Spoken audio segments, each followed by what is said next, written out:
What is that old curse? You should be blessed to live in interesting times. These are such interesting times. Anxious times, too, fraught with challenges and risks. What an astonishing week here in New York City. I congratulate Zohran Mamdani on his victory. It was substantial. It was convincing. It reflected the will of the majority of New York voters. Mayor-elect Mamdani won just over 50% of the total vote in a three-person race. He ran an outstanding campaign that inspired legions of New Yorkers, especially young people. They sent important messages to us. It would be wise to analyze and understand them. It was quite a remarkable achievement in at least three ways. Mr. Mamdani has practically no managerial experience and was nonetheless elected to manage what may be the most complicated political bureaucracy in the entire country. He's a socialist in the most capitalistic city in the history of civilization, and he's an anti-Zionist in the most Jewishly populated city in the world. There are more Jews who live in New York than Jerusalem.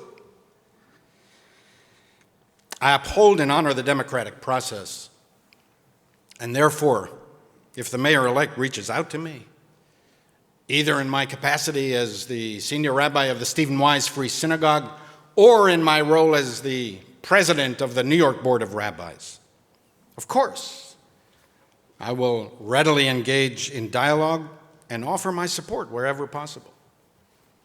If he's a good mayor, it will redound to the benefit of all New Yorkers. This synagogue has been a beacon of human dignity for over a century, and from the outset recognized that engagement in the public sphere is necessary in order to advance Judaism's moral aspirations. In addition to founding the Free Synagogue, Rabbi Wise co-founded the NAACP, the ACLU, and was a formidable defender of labor unions and workers' rights. He offered his cooperation to local and national political leaders wherever he or they felt that he could make a difference. And we will too.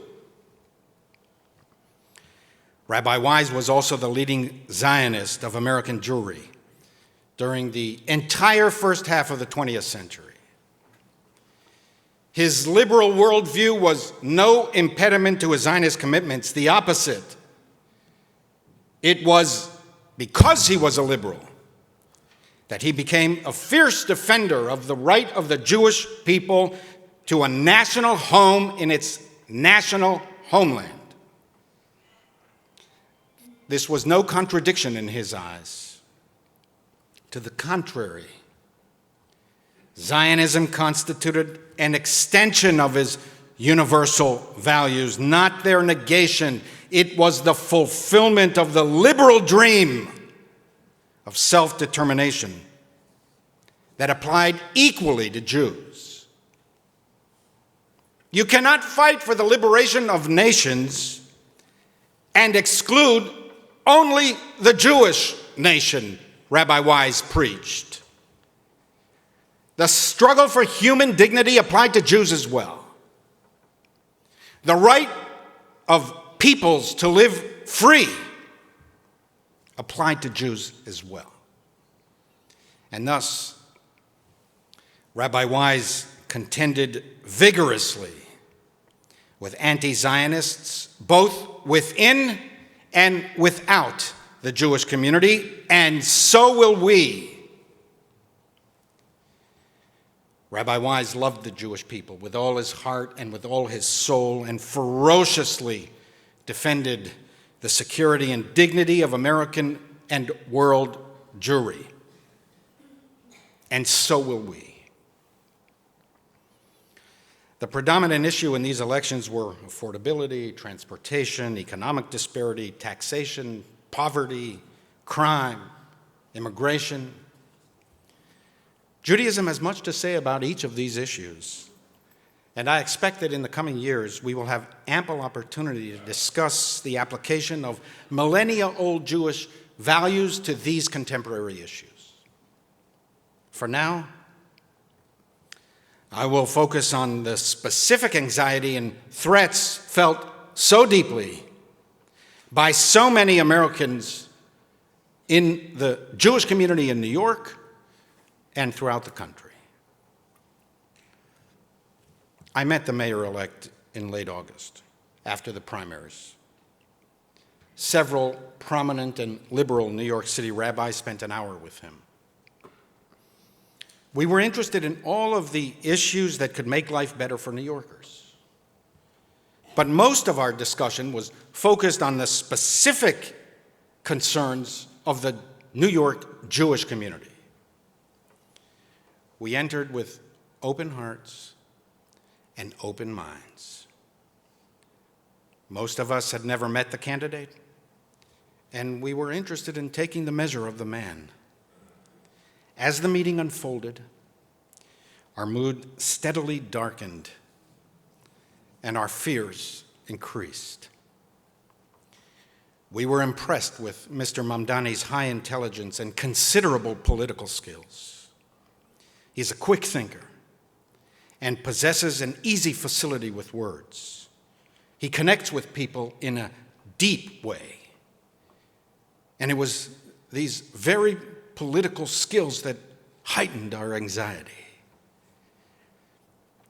Zohran Mamdani is an ideologically committed, dogmatic opponent of the Zionist idea. He is not simply a critic of Israel. Policy differences are central to democratic discourse and entirely legitimate. No country and no government are beyond criticism, even harsh, even unfair criticism. It's a false accusation, a red herring to accuse Israel supporters of castigating critics of Israeli government policy as anti-Semitic. It is not true. Jews themselves are Israel's fiercest critics. But Mayor-elect Mamdani does not believe in coexistence. He does not believe in two states for two peoples. His opposition to Israel is existential. He believes that Israel has no right to exist at all as a Jewish state in any territory. This, of course, is the position of Israel's most implacable foes. It is the ideology of Hamas, Hezbollah, Iran, and their supporters in the West. The reason this talented politician with such impressive verbal skills has been unable to convincingly explain away his support for the refrains globalize the Intifada, free Palestine, from the river to the sea, is that these slogans represent his core beliefs. He doesn't hide it. To the contrary, he's proud of it. The struggle for the Palestinian liberation was at the core of my politics and continues to be, he proclaimed in a 2023 keynote speech to the Democratic Socialists of America. None of this is about coexistence. What most of those who shout globalize the Intifada mean is October 7th. For most of them, free Palestine means October 7th. From the river to the sea means October 7th.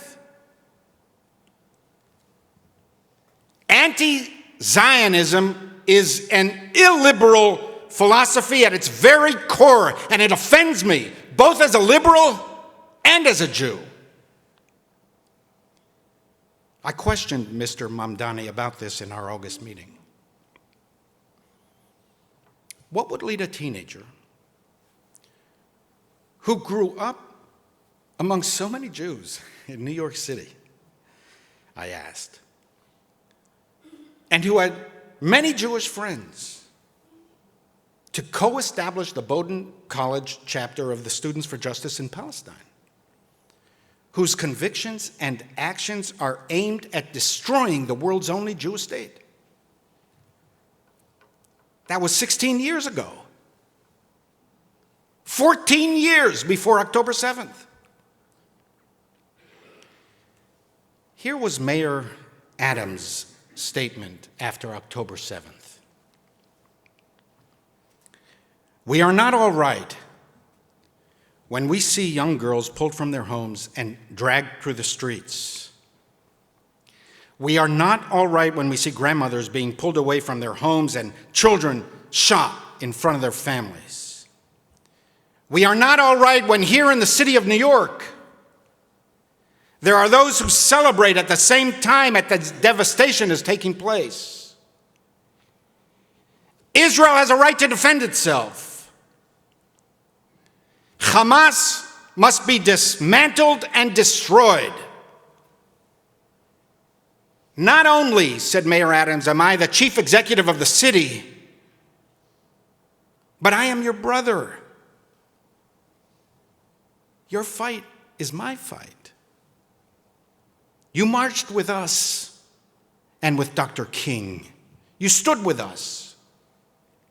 And we're going to stand with you and stand united together. That was Mayor Adams. Here was Zohran Mamdani's statement on October 8th, 2023, one day after the pogrom. I mourn the hundreds of people killed across Israel and Palestine in the last 36 hours. Netanyahu's declaration of war will undoubtedly lead to more violence and suffering in the days and weeks to come. The path to a just and lasting peace can only begin by ending the occupation and dismantling apartheid. And Zohran Mamdani later added the modern-day blood libel accusing Israel of genocide. And here was the content of Mamdani's Students for Justice in Palestine toolkit immediately after October 7th. The Hamas attacks constituted an historic win for the Palestinian resistance and a natural and justified response. Israel's victims were not civilians, but settlers, and all forms of resistance, including armed struggle, is legitimate. Responsibility for every single death falls on the Zionist entity. This kind of hatred of Israel is irredeemable. And this is the organization founded by Zohran Mamdani as a teenager at Bowdoin College. Now, what's the problem, you ask? The mayor of New York City has little influence on foreign affairs? What difference does it make? Well, if Mayor Mamdani indeed focuses on all the local issues that should preoccupy the mayor of New York City, it might not be as bad as we anticipate. But in the more likely event that he pursues the hostility to Israel as a central policy objective, as he said to the Democratic Socialists of America, that anti-Zionism is the core reason for his politics. If he appoints like-minded anti-Zionist ideologues, for example, to lead the Department of Education, which oversees the curriculum of over 1 million young New Yorkers, if he shutters the Cornell Technion partnership, as he vowed to do, if he continues to make similar statements as those in a recently surfaced video that when the boot of the NYPD is on your neck, it has been laced by the IDF. If he uses this immense bully pulpit of the mayor of New York City to continue to delegitimize the Zionist idea in the state of Israel, then it will put all of us, all of the Jews in New York City, and all Jews in the United States in much greater danger. At our August meeting, we discussed security for Jewish institutions.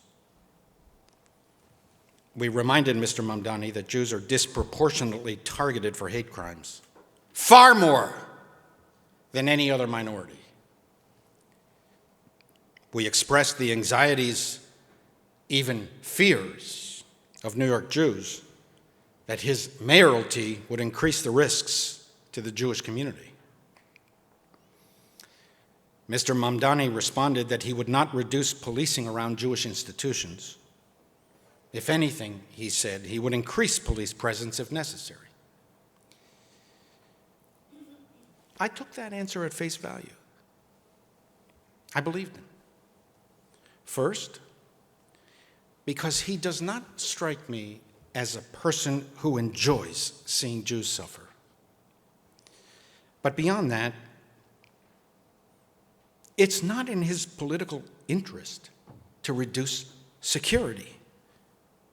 If, heaven forbid, there was a catastrophic attack against a Jewish institution with significant casualties, and it would be traced back to the reduction of police presence around that Jewish institution for ideological reasons, it would severely compromise his mayoralty and harm the brand that Mamdani and his allies are seeking to build. So I took what he said at face value. But remember, our safety is not dependent on how many security personnel safeguard Jewish buildings. It's first and foremost connected to the general environment in this city. An atmosphere of tolerance, coexistence, and camaraderie. You could put 50 police officers outside this building. If the overall atmosphere in New York is hostile to Jews, it will severely threaten Jewish safety everywhere in the city, every day. And history has proven conclusively that what starts with Jews never ends with Jews. The city itself will become much nastier and much more violent. And that is the main threat from the ideologically driven anti-Zionism of Zohran Mamdani. The history of the Zionist movement since the late 19th century establishes that wherever anti-Zionism is normalized in public sentiment and intellectual and cultural institutions, and in particular, where anti-Zionism is advanced by high government officials, as night follows day, hostility to Jews increases. We have seen that everywhere in the past 2 years. In the ivory tower of the most elite academic and cultural institutions, as well as on the streets of New York City and throughout the United States. As Martin Luther King stated, when people criticize Zionists, they mean Jews. You're talking anti-Semitism. The vast majority of American Jews support Israel, and consider her an important component of their own Jewish identity. The effort to delegitimize Israel is an effort to delegitimize Judaism. It is an effort by others, non-Jews, to define for Jews what constitutes authentic Judaism and to separate what they describe as good Judaism from bad Judaism, good Jews from bad Jews, or as Congresswoman Omar said, pro-genocide Jews from anti-genocide Jews. We cannot let them get away with that. They would not be so bold with any other minority but the Jews. Jews get to define Judaism. Others get to decide whether they accept us as we see ourselves. The mainstreaming of anti-Zionism and hatred of Israel in the heart of American politics is the national significance of the election of Zohran Mamdani. It signals to the Democratic Party, for sure, but also to a growing element in the Republican Party, that a platform that calls for the elimination of Israel is not only not an obstacle to election, it might actually be a winning argument. Now, if I'm wrong, if I have misstated the mayor-elect's position in any way, or if he has had a change of heart, if his thinking has evolved with the evolution of his enormous additional responsibilities he will soon assume, let him say so. Come here and tell us. And clarify his evolving understanding. It will be most welcomed by the Jewish community. Friends, these are challenging and difficult times for the country, for our city, and for the Jewish community. The eruption of anti-Semitism since October 7th has shocked American Jews.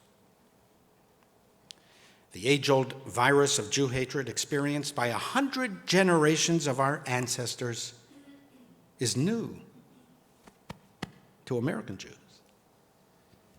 In that sense, while very ancient, it's a novel virus for us.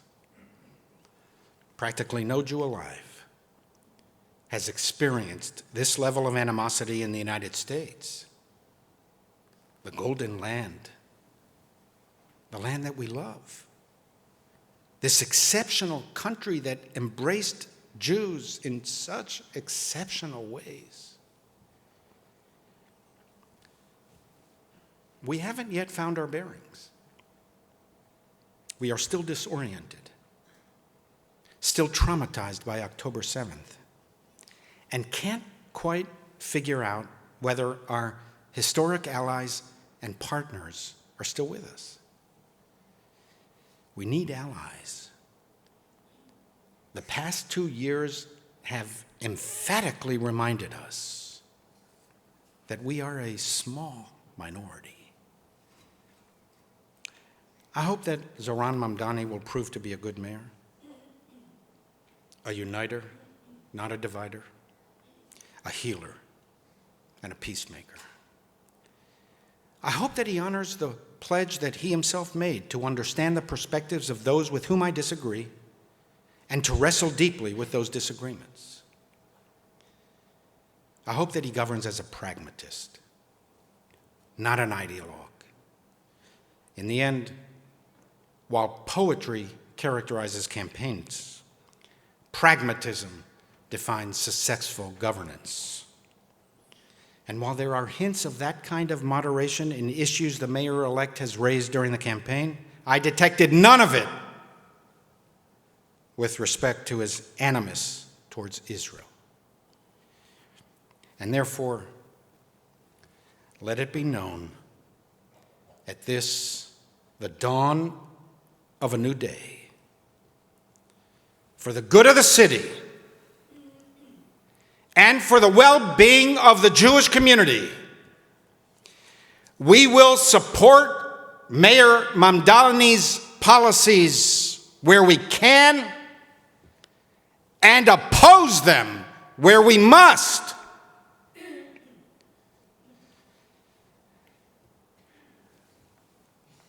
Friends, we'll get through these times. We've seen much worse. And we will get through them together. Do not begrudge these years. They can make you better. Nothing inspires us more than the fight for principle, moral sentiment, and grim resolve that lifts the heart and feeds the pure running waters of the well springs of life itself. We get better through struggle. We do not seek, nor do we expect a struggle-free world. We do not seek to empty challenges from life, but to challenge the emptiness of life. Not to escape struggle, but to struggle with escapism. We should want our fight to count, to mean something. Amidst the challenges of the years ahead, lay opportunities for sacrifice and service and ennobling struggle. And remember, there is no sentiment more Jewish and no truer assertion than Am Yisrael Chai. The people of Israel lives ad belidai, forever, and will continue to exist forevermore.